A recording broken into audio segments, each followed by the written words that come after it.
Hello everyone, this is Shivam here and आज की इस वीडियो में हम बात करने वाले हैं हेट्रोसाइक्लिक के प्रीवियस ईयर क्वेश्चंस को लेके। तो देखिए, जैसा कि हमने बात की थी कि अब हमारे एग्जाम्स नियर हैं एंड बेसिकली अगर मैं बात करूं तो हमारा आईआईटी जेम का एग्जाम सबसे ज़्यादा नियर है, क्योंकि डीयू बीएचयू के एग्जाम जो है वो जून जुलाई में होंगे, बट फेब में हमारा आईआईटी जेम का एग्जाम हो जाता है। तो बेसिकली एट प्रेजेंट हमारा मेन फोकस जो है आईआईटी जेम के जो प्रीवियस ईयर क्वेश्चन है या फिर आईआईटी जेम के लिए जो इंपॉर्टेंट टॉपिक्स हैं जहां से क्वेश्चन आते हैं और वो क्वेश्चन जो हमारी बेसिक नॉलेज के लिए इंपॉर्टेंट है उसके ऊपर मैं ज्यादा ध्यान देने वाला हूं एट प्रेजेंट के तौर पर। ठीक है, अगर मैं बात करूं आज की वीडियो की, तो आज की वीडियो में हम हेट्रोसाइक्लिक के प्रीवियस ईयर क्वेश्चंस उठाने वाले हैं जो कि आईआईटी जेम में अभी तक आए हुए हैं। ठीक है, हेट्रोसाइक्लिक की अगर मैं बात करता हूं तो हेट्रोसाइक्लिक एक बहुत बेसिक सा चैप्टर है, छोटा चैप्टर है, आसान चैप्टर है। ऑर्गेनिक की बेसिक नॉलेज हो तो हो जाता है, तो मैं बिल्कुल भी आपको सजेस्ट नहीं करता कि आप हेट्रोसाइक्लिक जैसा आसान चैप्टर छोड़ के जाएं। ठीक है, आसान सा चैप्टर है और पूरी की पूरी हेट्रोसाइक्लिक केमिस्ट्री मैंने अपनी वीडियो में बनाई हुई है, अपनी चैनल पे बनाई हुई है। उस प्लेलिस्ट का लिंक आपको डिस्क्रिप्शन बॉक्स में मिल जाएगा। ठीक है, उसके अलावा अगर आपको कोई भी डाउट रहे तो आप मुझे कमेंट सेक्शन में कमेंट कर सकते हैं, और अगर आपको लगता है कि मुझे कुछ चेंजेस करने की जरूरत है अपनी इन वीडियोस के अंदर तो आपकी सजेशंस जो है वो मोस्ट वेलकम है। तो चलिए स्टार्ट करते हैं हमारा हेट्रोसाइक्लिक केमिस्ट्री का पहला क्वेश्चन। तो देखिए, पहले क्वेश्चन की अगर मैं बात करता हूं तो पहले क्वेश्चन में मुझे क्या दिया है, मुझे एक फ्यूरेन की रिंग गिवन है और फ्यूरेन की रिंग के सामने मुझे एक रिएजेंट गिवन है, that is AC2O in presence of ZnCl2, that is acetic anhydride given है ZnCl2 की प्रेजेंस में, और मुझसे कहा है कि यहां पे एक प्रोडक्ट बन जाएगा X, राइट। और उसके सामने मुझे जो है एक अनदर रिएजेंट गिवन है, that is HNO3 in presence of H2SO4। ठीक है, सबको पता होगा ये कौन सा रिएजेंट है, नाइट्रेटिंग रिएजेंट मेरे पास है, नाइट्रेशन कोर्स करवाता है, और मुझे यहां पे प्रोडक्ट गिवन मिलेगा Y। ठीक है, तो देखिए हेट्रोसाइक्लिक केमिस्ट्री की मैं अगर बात करता हूं तो हेट्रोसाइक्लिक केमिस्ट्री में सबसे ज्यादा इंपॉर्टेंट जो चीज है जो आपको याद रखनी रहती है वो है पोजीशंस को लेके, कि कौन सी पोजीशन मेरे पास इलेक्ट्रोफिलिक सब्स्टिट्यूशन रिएक्शन जाती है और कौन सी पोजीशन जो है न्यूक्लियोफिलिक सब्स्टिट्यूशन रिएक्शन जाती है। अगर आपको ये चीज याद है, ये चीज पता है, तो आसानी से आपके हेट्रोसाइक्लिक केमिस्ट्री क्वेश्चन हो जाएंगे, वरना तो फिर एग्जाम में यही सोचते रहोगे कि ये प्रोडक्ट भी दिख रहा है, ये भी लग रहा है, ये भी लग रहा है। ऐसा नहीं होना चाहिए। पोजीशंस का आपको मेनली रोल पता होना चाहिए कि कौन सी पोजीशन के ऊपर कौन सी सब्स्टिट्यूशन रिएक्शन मुझे देखने को मिलती है। तो मैं बात करूं तो देखिए, मैकेनिज्म के साथ ज्यादा डील नहीं करेंगे, हम डील करेंगे कंसेप्ट के लिए, ताकि इस तरीके से कंसेप्ट को कवर करेंगे कि क्वेश्चन के साथ साथ सारे के सारे कंसेप्ट जो है वो फर्निश हो जाए बाकी आपके हेट्रोसाइक्लिक रिंग को लेके भी। तो देखिए, सबसे पहले आपको पता होना चाहिए जो गिवन रिएजेंट है वो मेरे पास क्या काम करते हैं। तो acetic anhydride in presence of ZnCl2 है, सबको पता है ये क्या करेगा, मुझे फ्रीडल क्राफ्ट असाइलेशन कर देगा। दोबारा फ्रीडल क्राफ्ट असाइलेशन करेगा, अल्काइलेशन नहीं करेगा। दूसरी बात, मेरे पास यहां पे HNO3 in presence of H2SO4 given है, नाइट्रेशन मेरे पास करेगा, ये NO2 ग्रुप लग जाएगा मेरे पास, ये क्या करेगा, नाइट्रेशन कर देगा।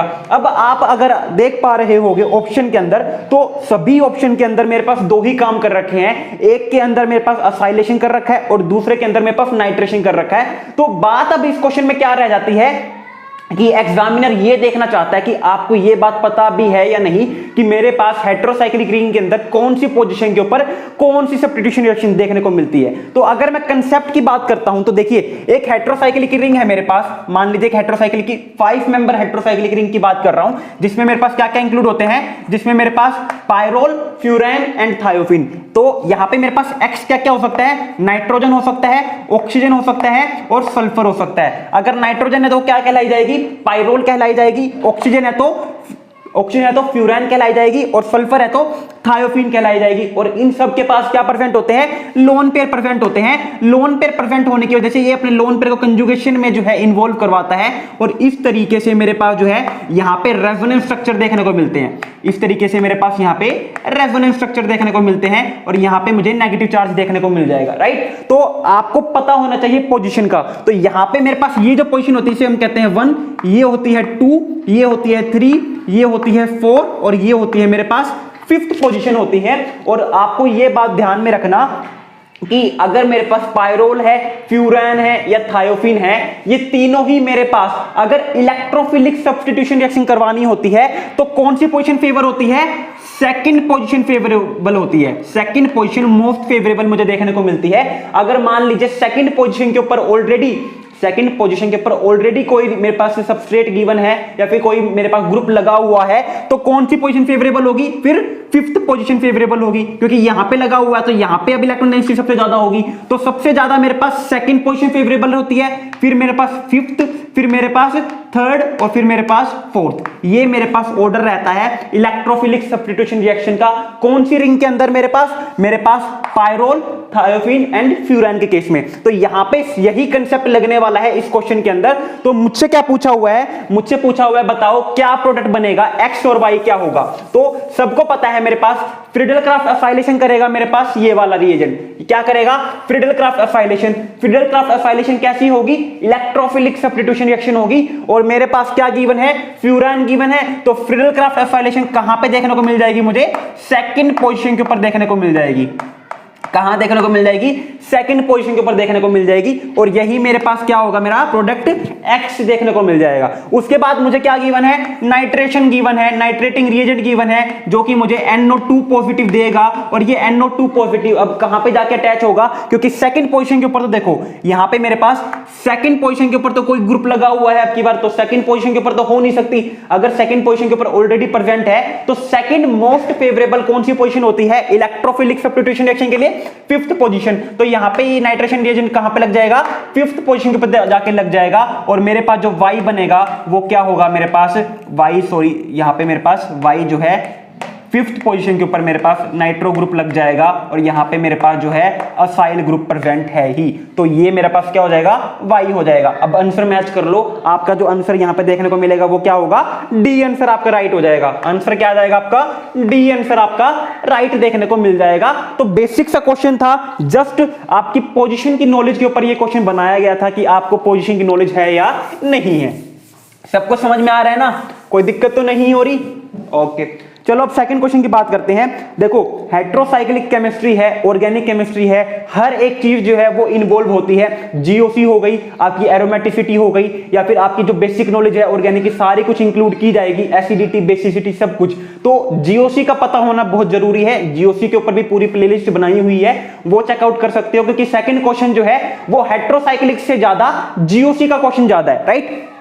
तो अब बात करते हैं सेकंड क्वेश्चन की। तो सेकंड क्वेश्चन में मुझसे क्या पूछा हुआ है? The correct order of pKa value for the conjugate acid of heterocyclic compound given below. तो सबसे पहली बात, आपको जो वर्ड पकड़ने हैं ऑर्गेनिक के अंदर, स्टेटमेंट को ध्यान से सुना करो, पढ़ा करो क्या बोल रहा है वो सामने वाला। क्योंकि यहां पे जो है अगर आपने स्टेटमेंट मिस कर दी ना, कोई भी एक वर्ड मिस कर दिया, तो पूरी की पूरी स्टेटमेंट का मीनिंग चेंज हो जाता है। तो सबसे पहली बात तो क्या पूछी हुई है मुझे? pKa value. तो सबसे पहली बात तो मुझे क्या पूछी हुई है? pKa value. तो pKa वैल्यू के बारे में आपको पता होना चाहिए कि pKa वैल्यू से क्या मतलब है, pKa वैल्यू मुझे क्या बताता है। तो देखिए, एक होता है मेरे पास Ka वैल्यू, एक होती है मेरे पास pKa वैल्यू। जो Ka वैल्यू होती है ये मुझे एसिडिटी के बारे में बताती है। क्या बताती है मुझे? एसिडिटी के बारे में, कि कौन कितना ज्यादा एसिडिक है, ठीक है। तो जितनी ज्यादा एसिडिटी होगी, जितनी ज्यादा किसी भी कंपाउंड की एसिडिटी होगी, उतनी ही ज्यादा Ka वैल्यू मुझे देखने को मिलती है, उतनी ही ज्यादा Ka वैल्यू देखने को मिलती है। और मेरे पास जो pKa वैल्यू होती है ये मेरे पास क्या होती है? इनवर्सली प्रोपोर्शनल होती है एसिडिटी के।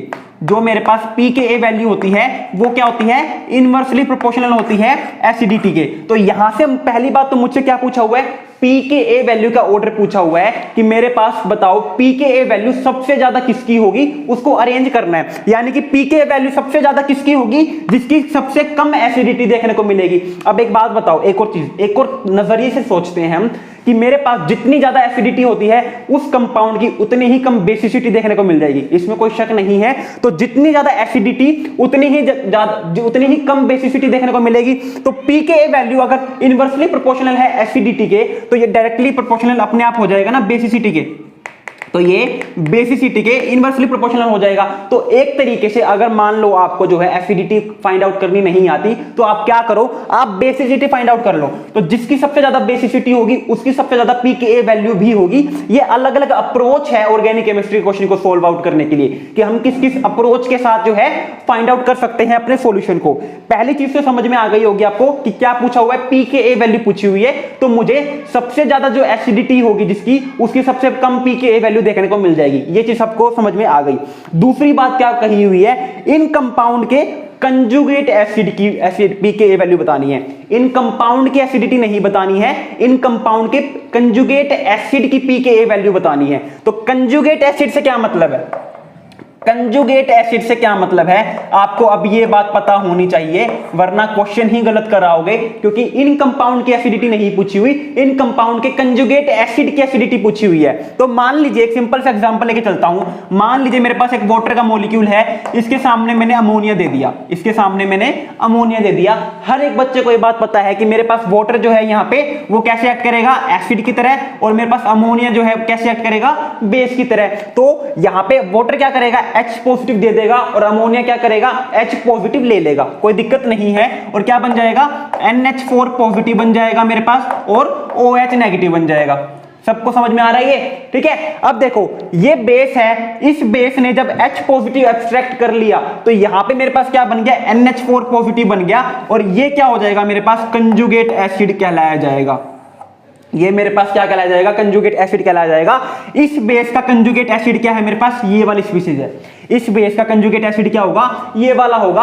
और मुझसे एग्जाम के अंदर, मुझसे इस क्वेश्चन के अंदर इसी कंजुगेट एसिड की pKa वैल्यू पूछी हुई है, इसकी नहीं पूछी हुई, इसकी नहीं पूछी हुई, इसकी पूछी हुई है। क्योंकि ध्यान से पढ़ो, क्वेश्चन में क्या है, मुझे pKa वैल्यू जो है इन हेट्रोसाइक्लिक कंपाउंड के कंजुगेट एसिड की क्या देखने को मुझे मिलेगी। तो हमें सबसे पहले क्या करना पड़ेगा, इन कंपाउंड्स का कंजुगेट एसिड बनाना पड़ेगा, उसके बाद ही मेरा आंसर होगा। तो पहले हम क्या करते हैं, इन कंपाउंड का कंजुगेट एसिड बना लेते हैं। सबसे पहले क्या करते हैं, इन कंपाउंड का कंजुगेट एसिड बना लेते हैं। तो देखिए थोड़ी सी वीडियो बेशक बड़ी बन जाए, बेशक मैं थोड़ा सा ज्यादा टाइम ले रहा हूं पर क्वेश्चन के ऊपर, बट आपको कंसेप्ट क्लियर होने चाहिए, क्योंकि कंसेप्ट क्लियर नहीं होंगे तो मैं तो डायरेक्टली बता दूंगा इसमें ये टिक कर लो, ये टिक कर लो, फिर आपको मेरी जरूरत ही क्या है। अगर आपको डायरेक्ट आंसर ही जानने तो जरूरत ही क्या है। मैं ये वीडियो बना रहा हूं उन बच्चों के लिए जिनको कंसेप्ट भी जानने साथ ही साथ, ठीक है। तो सबसे पहले हमें क्या करना है, इनका कंजुगेट एसिड बनाना है। तो सबसे पहला मेरे पास कंपाउंड क्या गिवन है, मुझे पायरोल गिवन है। सबसे पहला कंपाउंड क्या गिवन है, पायरोल गिवन है। उसके बाद मुझे क्या गिवन है, एक 3 मेंबर की रिंग गिवन है, जिसके अंदर मेरे पास नाइट्रोजन प्रेजेंट है। दूसरे में मेरे पास क्या प्रेजेंट है, नाइट्रोजन प्रेजेंट है एक 3 मेंबर की रिंग के अंदर। तीसरे में मुझे क्या प्रेजेंट है, मेरे पास एक 5 मेंबर की रिंग है, जिसके अंदर नाइट्रोजन प्रेजेंट है। और फोर्थ में मेरे पास क्या गिवन है, पिरिडिन की रिंग गिवन है। फोर्थ में क्या गिवन है, पिरिडिन की रिंग गिवन है। और इनके कंजुगेट एसिड की एसिडिटी के बारे में पूछा हुआ है, इनके कंजुगेट एसिड की एसिडिटी या फिर कह लीजिए pKa वैल्यू के बारे में पूछा हुआ है। तो सबसे पहले हम क्या करेंगे, इनके कंजुगेट एसिड बना लेंगे। कंजुगेट एसिड कब बनेंगे, जब मैं इनको H पॉजिटिव ग्रैब करवा दूंगा। बेसिक सा कंसेप्ट है, ब्रोंस्टेड एसिड बेस कंसेप्ट का क्वेश्चन है ये, ठीक है। ब्रोंस्टेड एसिड बेस कंसेप्ट का क्वेश्चन है। तो यहां पे मेरे पास H आ जाएगा, यहां पे H आ जाएगा, और इसके पास क्या आ जाएगा, पॉजिटिव चार्ज आ जाएगा, कोई दिक्कत नहीं है। इसके पास क्या आएगा मेरे पास, इसके पास मेरे पास जो है एक H आ जाएगा और पॉजिटिव चार्ज आ जाएगा। और क्या आ जाएगा, पॉजिटिव चार्ज आ जाएगा। मेरे पास यहां पर भी क्या हो जाएगा, इसने एक H पॉजिटिव ग्रैब कर लिया, और यहां पे इसके पास क्या बन जाएगा, पॉजिटिव चार्ज बन जाएगा। और सिमिलरली पिरिडिन में भी क्या आ जाएगा, एक पॉजिटिव चार्ज मुझे देखने को मिल जाएगा, एक पॉजिटिव चार्ज देखने को मिल जाएगा। अब क्वेश्चन हमारे पास फ्रेम हो चुका है, एग्जैक्टली हमसे क्या पूछा हुआ है, हमसे इन कंपाउंड की pKa वैल्यू पूछी हुई है। इन कंपाउंड की क्या पूछी हुई है, pKa वैल्यू। यानी कि pKa वैल्यू से क्या मतलब है कि कौन सबसे कम एसिडिक होगा, जो सबसे कम एसिडिक होगा वो सबसे अच्छी pKa वैल्यू ग्रैब कर रहा होगा। ये बात सबको समझ में आ गई। तो देखिए इस क्वेश्चन को करने का तरीका क्या है, आप या तो ये फाइंड कर लो कि इन सब में सबसे स्ट्रॉन्ग एसिड कौन सा है, तो उसकी pKa वैल्यू सबसे कम हो जाएगी, या फिर ये फाइंड आउट कर लो इनके अंदर सबसे स्ट्रॉन्ग बेस कौन सा है, उसकी pKa वैल्यू सबसे ज्यादा हो जाएगी। तो यहां पे आसान ये रहेगा कि आप ये फाइंड आउट कर लो कि सबसे अच्छा एसिड कौन सा है। तो देखो एसिड अगर इनको बनाना होगा, अगर इन कंपाउंड को एसिड बनाना होगा तो एसिड क्या करते हैं, H पॉजिटिव लूज करते हैं, राइट। एसिड क्या करेंगे, H पॉजिटिव लूज करेंगे। तो अगर मैं पहले कंपाउंड की बात कर रहा हूं, तो पहले कंपाउंड ने जैसे ही H पॉजिटिव लूज किया, वैसे ही इसने क्या बना लिया, वैसे ही इसने ये वाला सिस्टम बना लिया। क्योंकि H पॉजिटिव ग्रैब करवा के ये बनाया है, तो H पॉजिटिव लूज करके यही बनेगा, कोई दिक्कत नहीं है इसके अंदर। तो एक बात ध्यान से सुनो, यहां पे जैसे ही इसने H पॉजिटिव लूज कर दिया, इसके पास पास क्या आ गई, एरोमेटिसिटी आ गई, इसके पास क्या आ गई, एरोमेटिसिटी आ गई, क्योंकि मुझे पता है पायरोल क्या है, एक एरोमेटिक कंपाउंड है, 4n+2 पाई रूल को फॉलो करता है। मेरे पास इसके पास 6 पाई इलेक्ट्रॉन प्रेजेंट होते हैं, सारे के सारे पाई इलेक्ट्रॉन कंजुगेटेड होते हैं, साइक्लाइज्ड होते हैं मेरे पास, तो ये मेरे पास क्या है, एरोमेटिक हो गया। तो ये मेरे पास क्या है, एरोमेटिक हो गया। तो अब एक बात बताओ, मेरे पास वो सबसे स्ट्रॉन्ग एसिड होगा या नहीं होगा जो H पॉजिटिव लूज करते ही एरोमेटिक बन जाए, जो H पॉजिटिव लूज करते ही एरोमेटिक बन जाए। क्यों? क्योंकि सबसे ज्यादा स्टेबिलिटी इसी को मिल रही होगी, क्योंकि एरोमेटिसिटी से ज्यादा बड़ी स्टेबिलिटी हमारे पास एग्जिस्ट करती ही नहीं है ऑर्गेनिक केमिस्ट्री के अंदर। तो जैसे ही इसने H पॉजिटिव लूज किया, वैसे ही क्या बन गया, एरोमेटिक बन गया, यानी कि मोस्ट स्टेबल कंपाउंड बन गया। यानी कि इसकी H पॉजिटिव लूज करने की टेंडेंसी सबसे ज्यादा होगी बाकी कंपाउंड के कंपेयर में। क्यों? क्योंकि H पॉजिटिव लूज करते ही एरोमेटिसिटी मिल रही है, स्टेबिलिटी मिल रही है, बहुत ज्यादा हाई स्टेबिलिटी मिल रही है। तो ये वाली रिएक्शन सबसे जल्दी होना चाहेगी ताकि जल्दी से जल्दी स्टेबिलिटी मिल सके। तो सबसे स्ट्रॉन्ग एसिड तो ये हो गया, सबसे स्ट्रॉन्ग एसिड तो मेरे पास यही देखने को मिल जाएगा। हमेशा जो है इस तरीके से क्वेश्चन किया करो। अब ऑप्शन देखो, ऑप्शन में कोई ऐसा है जिसकी pKa वैल्यू जो है इसकी सबसे कम है, क्योंकि सबसे स्ट्रॉन्ग एसिड इसका है, तो pKa वैल्यू इसकी सबसे लेस हो जाएगी, pKa वैल्यू इसकी क्या हो जाएगी, लीस्ट हो जाएगी। तो देखो ऑप्शन में वो कौन कौन से ऑप्शन है मेरे पास जिसमें इस कंपाउंड की pKa वैल्यू सबसे कम दे रखी है। अगर मैं ऑप्शन की बात करता हूं तो मेरे पास जो है, देखो मेरे पास बी ऑप्शन में, सी ऑप्शन में एंड डी ऑप्शन में, बी सी और डी में, तीनों में इसकी जो मेरे पास पीके वैल्यू है सबसे लीस्ट दे रखी है। यानी कि पहला ऑप्शन तो कैंसिल आउट ही कर दो कि पहला ऑप्शन तो हो ही नहीं सकता। ठीक है, अब बात करते हैं सेकंड के अंदर। अब बात करते हैं सेकंड के अंदर, तो देखो यहां पे मेरे पास जो है, यहां पे मेरे पास जो है क्या है, जैसे ही इसने H पॉजिटिव लूज किया ये बन जाएगा, H पॉजिटिव लूज किया ये बन जाएगा, H पॉजिटिव लूज किया ये बन जाएगा। लेकिन यहां पे एक बात देखो, यहां पे मेरे पास कैसी रिंग है, एक 3 मेंबर की रिंग है। यहां पे मेरे पास कैसी रिंग है, एक 3 मेंबर की रिंग है। 3 मेंबर की रिंग में ऑलरेडी बहुत स्ट्रेन होता है, 3 मेंबर की रिंग है मेरे पास, ऑलरेडी बहुत स्ट्रेन होता है। दूसरी बात क्या कि मेरे पास स्ट्रेन तो था ही, ऊपर से इसके पास पॉजिटिव चार्ज और आ गया, एक H पॉजिटिव ग्रैब करके। तो ये वाली जो है काफी अनस्टेबल होती है, ये वाली रिंग क्या है, काफी ज्यादा अनस्टेबल है, और इस अनस्टेबिलिटी की वजह से ये जल्दी से H पॉजिटिव लूज करना चाहेगी और इसमें कन्वर्ट हो जाना चाहेगी। इसमें कोई भी दिक्कत नहीं होगी, किसी को भी कोई दिक्कत नहीं होनी चाहिए। ठीक है, सिमिलरली यहां पे मेरे पास ये दोनों केस कंपेयर कर रहा हूं मैं, इन दोनों केसेस को कंपेयर कर रहा हूं। यहां पे ये H पॉजिटिव लूज करेगा, ये बन जाएगा। लेकिन इन दोनों को कंपेयर अगर मैं करूं, इन दोनों को अगर मैं कंपेयर करूं तो देखो यहां पे मेरे पास जो है ऐसी कोई स्ट्रेन वाली बात नहीं है। यहां पे ना तो कोई एरोमेटिसिटी मिल रही, ना ही यहां पे कोई स्ट्रेन वाली बात है कि जिसकी वजह से जल्दी से H पॉजिटिव लूज कर देगा। यहां पर तो क्या था, स्ट्रेन परसेंट था, और इस स्ट्रेन की वजह से जल्दी से H पॉजिटिव लूज करना चाह रहा था ताकि मेरा स्ट्रेन में थोड़ा सा रिलीफ मिले। लेकिन यहां पे कोई ऐसी स्ट्रेन वाली बात नहीं है। तो इन दोनों की अगर मैं कंपेयर करूं तो pKa वैल्यू किसकी ज्यादा होगी, इसकी ज्यादा देखने को मिलेगी। pKa वैल्यू इसकी ज्यादा देखने को मिलेगी, क्योंकि इसकी एसिडिटी जो है वो कम है, इसकी एसिडिटी ज्यादा है। तो मैं अगर बात करूं तो मेरे पास जो है पीके वैल्यू जो है थर्ड ऑप्शन की जो है ज्यादा होगी मेरे पास सेकंड ऑप्शन से।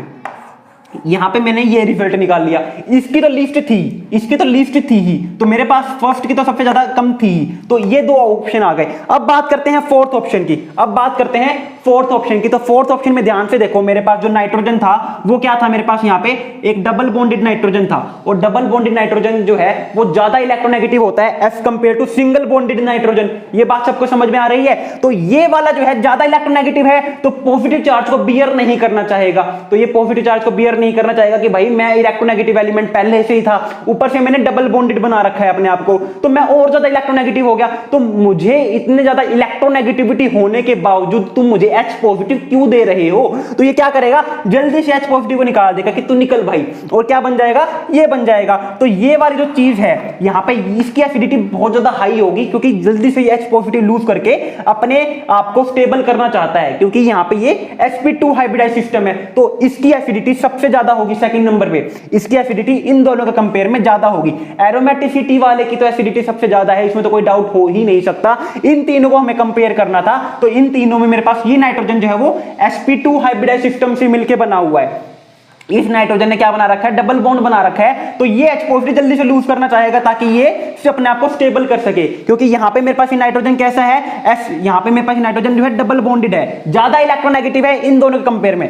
यहां पे स्ट्रेन की वजह से जल्दी लूज कर रहा था, लेकिन यहां पे तो नाइट्रोजन की इलेक्ट्रोनेगेटिविटी ज्यादा है, तो जो ज्यादा इलेक्ट्रोनेगेटिव होता है वो अपने ऊपर पॉजिटिव चार्ज बियर नहीं कर सकता, तो ये ज्यादा एसिडिक होगा मेरे पास सेकंड के कंपेयर में। तो अगर ये ज्यादा एसिडिक होगा तो इसकी पीके वैल्यू कम होगी इसके कंपेयर में, तो यहां पे मेरे पास ऑप्शन क्या जाएगा, मेरे पास यहां पे फोर्थ ऑप्शन जो है यहां पे देखने को मिल जाएगा, और ये मेरे पास जो है pKa वैल्यू का ऑर्डर भी आ जाएगा इस कंपाउंड के लिए। और ऑप्शन मेरे पास क्या सही हो जाएगा, मेरे पास ऑप्शन मेरे पास आ जाएगा सी।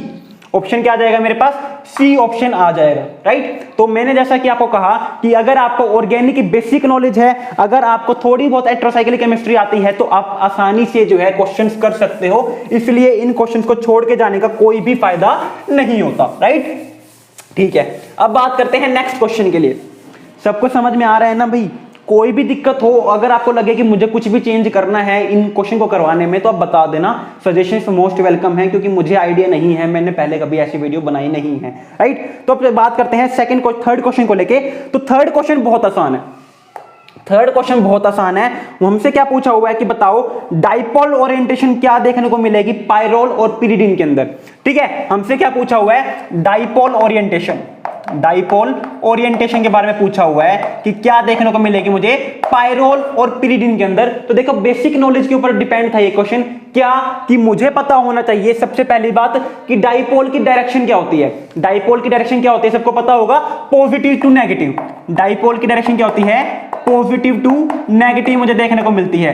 दूसरी चीज मुझे क्या पता होनी चाहिए, दूसरी चीज मुझे पता होनी चाहिए कि पाइरोल के अंदर पॉजिटिव सेंटर क्या है, नेगेटिव सेंटर क्या है, पिरिडिन के अंदर पॉजिटिव सेंटर क्या है, नेगेटिव सेंटर क्या है। तो चलिए अगर मैं बात करता हूं पाइरोल को लेके, ये वाला क्वेश्चन जो है सबके साथ सेम है, पाइरोल, फ्यूरैन एंड थायोफिन, तीनों में लग जाएगा ये वाला कंसेप्ट। ध्यान से सुनना क्या है मेरे पास, मुझे पता है नाइट्रोजन का लोन पेयर जो है वो इस एरोमेटिक रिंग का पार्ट होता है, अपने पाई इलेक्ट्रॉन को, अपने लोन पेयर को कंजुगेशन में इन्वॉल्व करवाता है, और इस तरीके से मुझे रेजोनेंस देखने को मिल जाता है।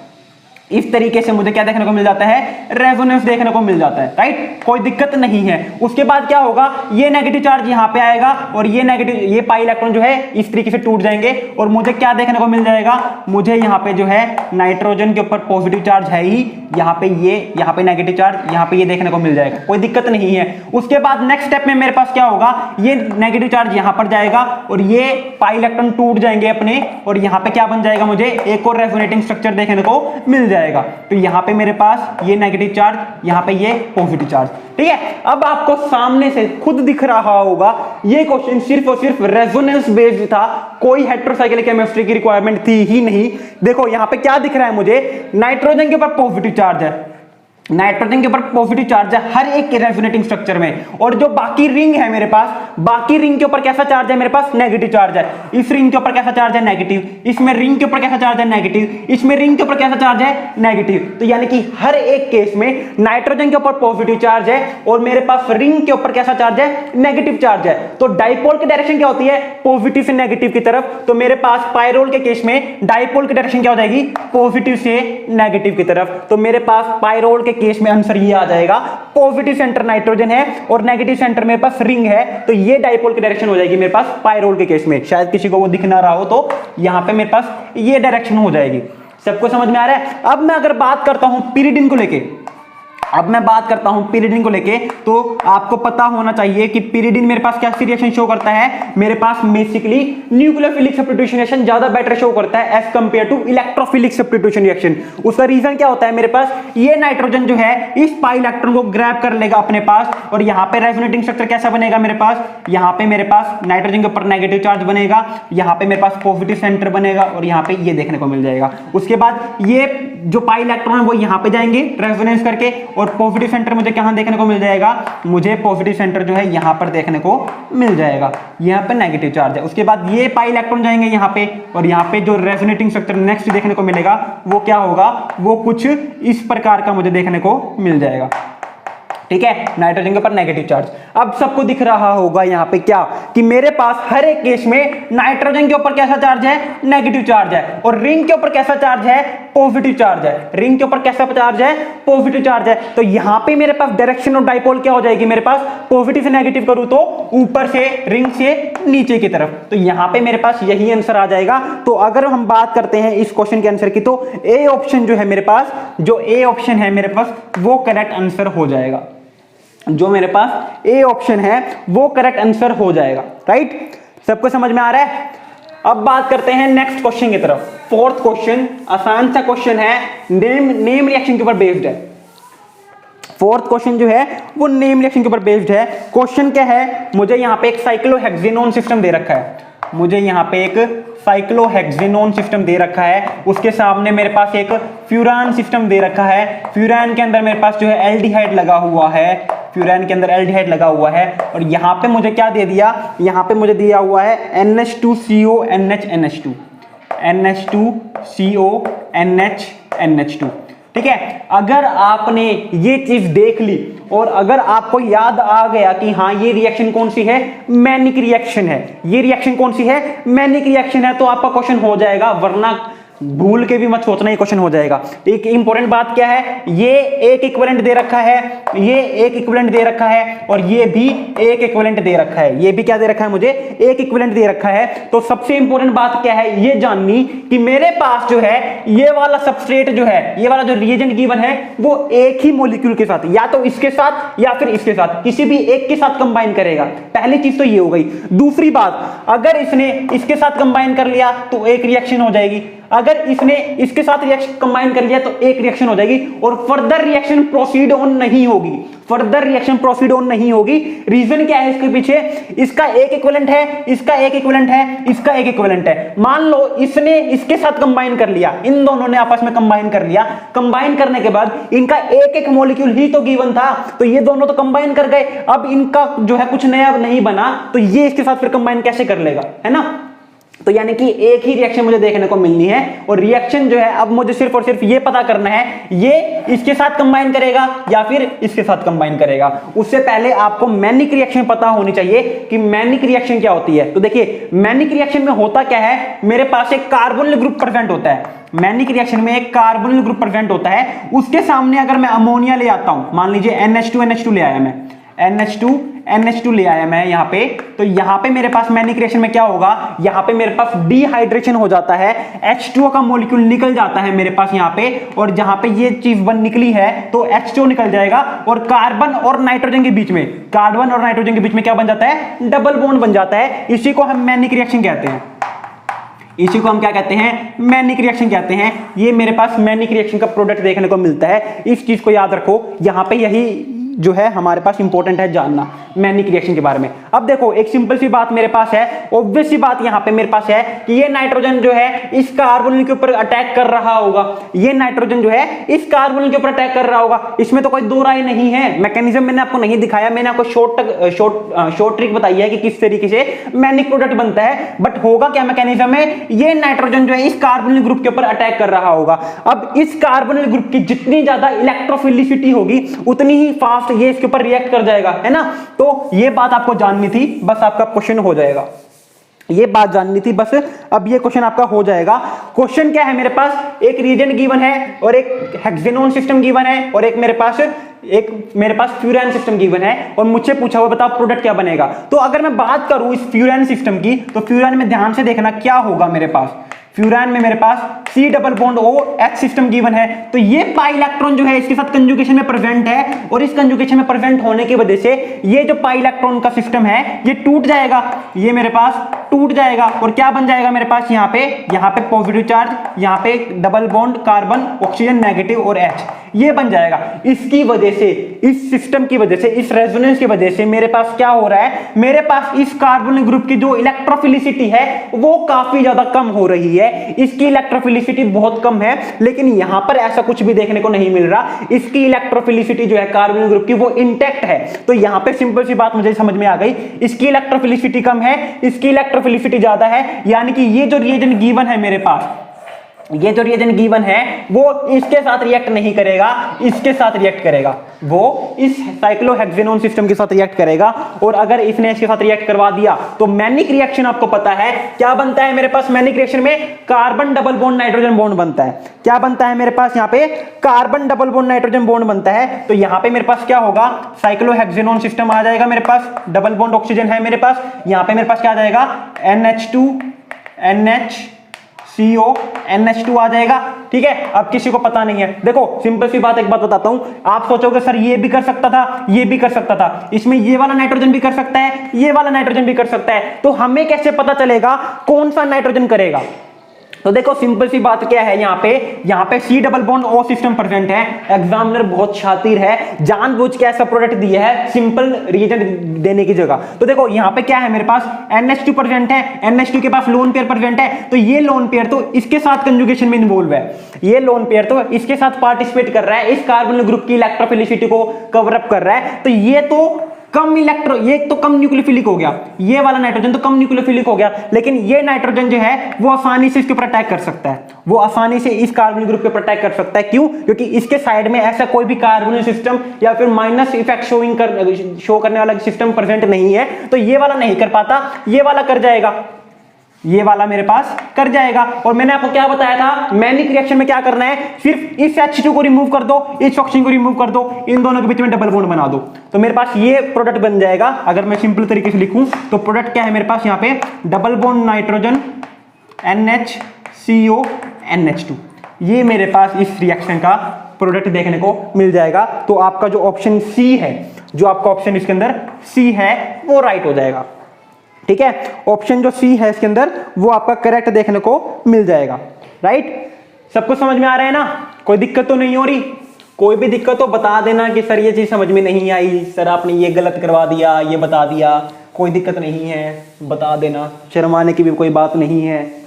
ठीक है, अब चलते हैं नेक्स्ट क्वेश्चन की तरफ। आखिरी क्वेश्चन है अपनी वीडियो का। हमसे क्या पूछा हुआ है? Correct order of acidity. ठीक है, एसिडिटी ऑर्डर पूछी हुई है। तो एसिडिटी ऑर्डर का क्या मतलब हो गया कि मेरे पास कौन कितना स्ट्रांगली जो है H पॉजिटिव को रिमूव कर पाएगा। ठीक है, इस क्वेश्चन को मैं आपको खास बात बताता हूं कि मैं अगर होता तो इस क्वेश्चन को कैसे करता। सबसे पहले हम क्या करते हैं? सबस्ट्रेट लिख लेते हैं। सबसे पहले क्या लिख लेते हैं? सबस्ट्रेट लिख लेते हैं। मेरे पास एक पिरिडीन है, इसके ऊपर H लगा हुआ है, एक पॉजिटिव चार्ज, राइट। दूसरे मेरे पास क्या है? एक पायरोल की रिंग है, यहां पे मेरे पास H पॉजिटिव लगा हुआ है, राइट। तीसरे में मेरे पास क्या है? एक पिरिडीन की रिंग है मेरे पास, यहां पे मेरे पास एक पिरिडीन की रिंग है, यहां पे H पॉजिटिव लगा हुआ है और यहां पे Me है। और फोर्थ ऑप्शन में मेरे पास क्या है? फोर्थ ऑप्शन में मेरे पास जो है नाइट्रोजन गिवन है, यहाँ पे सॉरी यहाँ पे और यहाँ पे H और H पॉजिटिव लगा हुआ है। ठीक है, अब हमसे पूछा हुआ है करेक्ट ऑर्डर ऑफ एसिडिटी बताओ। तो सबसे आसान चीजें क्या होती है, अगर आपको इस टाइप के क्वेश्चन करने हैं ना, तो एसिडिटी पूछी हुई हो चाहे बेसिसिटी पूछी हुई हो, सबसे पहले वो प्रोडक्ट बनाओ जो कि एसिड या बेस की तरह ये जब बिहेव करेंगे तब हमें देखने को मिलेगा। तो अभी एसिड की तरह बिहेव करेंगे, तो मुझे क्या देखने को मिल जाएगा? यहाँ पे पिरिडीन देखने को मिल जाएगा। जैसे इसने H पॉजिटिव लूज किया, यहाँ पे मुझे क्या देखने को मिल जाएगा? पायरोल देखने को मिल जाएगा। जैसे इसने H पॉजिटिव लूज किया, यहाँ पे मुझे पिरिडीन देखने को मिल जाएगा। जैसे ही इसने H पॉजिटिव लूज किया, और यहाँ पे मुझे क्या देखने को मिल जाएगा? यहाँ पे मुझे एक 6 मेंबर की सिस्टम देखने को मिल जाएगा, जैसे ही इसने H पॉजिटिव लूज कर दिया। तो देखो सबसे अच्छी बात क्या है, मुझे एक ऐसा सिस्टम दिख रहा है जिसके बारे में मुझे ऑलरेडी पता है कि हाँ वो मोस्ट स्टेबल होने वाला है। और वो क्या है मेरे पास? वो है मेरे पास पायरोल। कैसे? नाइट्रोजन का लोन पेयर है, यहाँ पे 4 इलेक्ट्रॉन ऊपर हैं, 2 इलेक्ट्रॉन ये 6 पाई इलेक्ट्रॉन है, एरोमेटिक है। ये वाला सिस्टम कैसे बन रहा है? एरोमेटिक बन रहा है। यानी कि मुझे पता चल गया कि जैसे ही इसने H पॉजिटिव लूज किया, इसको तो एरोमेटिसिटी मिल गई, यानी कि सबसे फास्ट H पॉजिटिव ये लूज कर देगा ताकि ये एरोमेटिक बन सके। तो फोर्थ मेरे पास जो सेकंड ऑप्शन है ये वाला, इसकी तो सबसे स्ट्रॉन्ग एसिडिटी देखने को मिलने वाली है। अब ऑप्शन चेकआउट करो एक बार ऑप्शन चेकआउट करो कि ऐसा कौन सा ऑप्शन है जिसके अंदर सेकंड जो मेरे पास गिवन है ऑप्शन, उसकी एसिडिटी सबसे ज्यादा है। तो ऐसा ऑप्शन मुझे सिर्फ और सिर्फ एक ही दिख रहा है, वो है बी। ऐसा ऑप्शन मेरे पास एक ही दिख रहा है, वो है बी। कोई कंफ्यूजन वाली बात ही नहीं है, एरोमेटिसिटी हमेशा डोमिनेटिंग होती है, कोई उसको बीट नहीं कर सकता किसी भी केस के अंदर। तो मेरे पास बी ऑप्शन जो है वो आंसर राइट हो जाएगा, क्योंकि बाकी ऑप्शन अगर आप चेक करोगे तो बाकी किसी भी ऑप्शन के अंदर सेकंड वाले को सबसे ज्यादा एसिडिक शो ही नहीं कर रखा, तो इंस्टेंटली मैं बता सकता हूं कि मेरे पास बी ऑप्शन जो है वो राइट हो जाएगा। लेकिन कई बार क्या होता है कि हमें इतना कॉन्फिडेंस नहीं आ रहा होता, भाई एग्जाम की बात है, हमारे एंट्रेंस क्लियर करने की बात है, एडमिशन की बात हो जाती है, तो आपको एक बार क्रॉस चेक जरूर करना चाहिए कि हाँ एकदम इतनी जल्दी किसी भी निष्कर्ष के ऊपर मत पहुंचो, ठीक है। तो एक ऑप्शन और ऐसा चेक कर लो, आप हमेशा क्या करो, एक ऑप्शन ऐसा और चेक कर लो जो कि आपको ये जस्टिफाई करवा दे कि हाँ अगर मेरे ये ट्रेंड के साथ मिल रहा है तो हाँ मेरा आंसर जो है वो बी ही रहेगा। तो अगर आप बात करो यहां पे, तो एक बात देखो यहां पे, तो यहां पे एक बात देखो, ये वाला नाइट्रोजन जो है, ये वाला नाइट्रोजन जो है, मैंने आपको क्या बताया था, ये वाला नाइट्रोजन जो है वो एक अल्कीन के साथ अटैच है, यानी कि यहाँ पे डबल बॉन्डेड नाइट्रोजन है, ये भी एक डबल बॉन्डेड नाइट्रोजन है, लेकिन यहाँ पे ये वाला कैसा है, एक सिंगल बॉन्डेड नाइट्रोजन है। तो हमें क्या बताया था, मैंने आपको थोड़ी देर पहले ही बताया था, डबल बॉन्डेड नाइट्रोजन जो है वो ज्यादा एसिडिक होंगे as compare to single bonded nitrogen. क्यों? क्योंकि नाइट्रोजन ऑलरेडी इलेक्ट्रोनेगेटिव होते हैं, ऊपर से उन्होंने क्या किया, एक डबल बॉन्ड बना रखा है, यानी कि वो और ज्यादा इलेक्ट्रोनेगेटिव हो गए, तो वो पॉजिटिव चार्ज को तो बियर कर ही नहीं सकते। तो ये वाले दोनों जो है, ये वाले जो दोनों ऑप्शन है, ये तो जल्दी से जल्दी जो है H पॉजिटिव को लूज करना चाहेंगे, लेकिन यहां पे इसके पास ऐसा कोई रीजन अभी है नहीं कि ये इनके कंपेयर में फास्ट जो है H पॉजिटिव को लूज कर दे।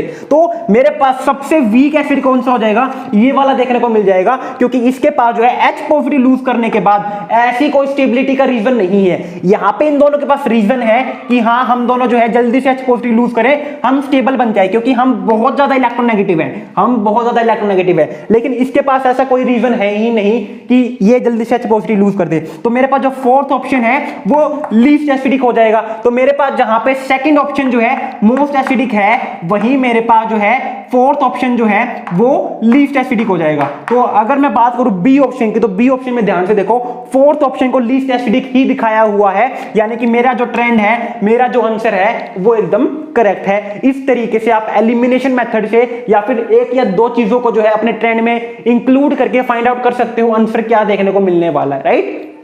तो ये था आज के वीडियो के बारे में, जिसमें हमने हेटेरोसाइक्लिक केमिस्ट्री के मोस्ट इंपोर्टेंट क्वेश्चन जो थे, जो प्रीवियस ईयर क्वेश्चन थे, उनके बारे में डिस्कस किया हुआ है कि प्रीवियस ईयर में हेटेरोसाइक्लिक के कैसे क्वेश्चन आते हैं, उनको कैसे अप्रोच करते हैं, उनके पीछे का कंसेप्ट कैसा है, ठीक है। अगर आपको चाहिए कि मैं कोई भी वीडियो में चेंज करूं तो आप मुझे कंफर्म बताना, कोई दिक्कत नहीं है, कोई शर्माने वाली बात नहीं है, आप ही के लिए वीडियो बना रहा हूं। अगर आप ही को पसंद नहीं आएगी तो फिर फायदा क्या होगा। So thank you very much, have a good day.